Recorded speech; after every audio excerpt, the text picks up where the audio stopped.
The U.S. Supreme Court's conservative justices on Thursday signaled sympathy to the argument that presidents have some immunity against criminal charges, as Donald Trump seeks to be shielded from special counsel Jack Smith's federal election subversion case.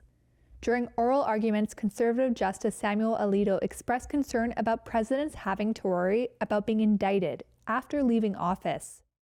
Will that not lead us into a cycle that destabilizes the functioning of our country as a democracy?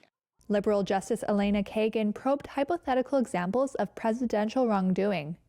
If a president sells nuclear secrets to a foreign adversary, is that immune?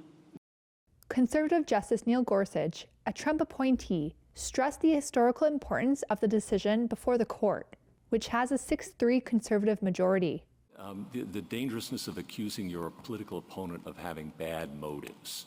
And if that's enough to overcome your core powers or any other limits, reactions, thoughts? Yeah, so I think that you're raising a very difficult question. That's the idea, right? I mean, that is the idea. You also appreciate that we're writing a rule for the ages.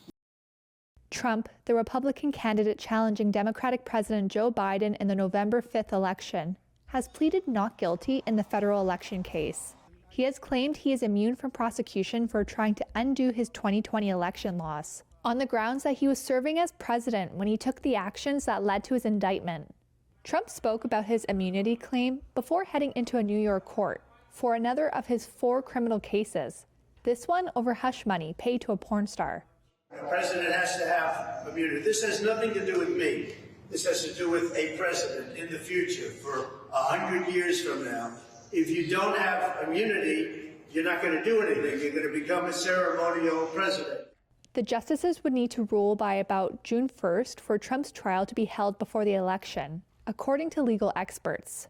A ruling is expected no later than the end of June.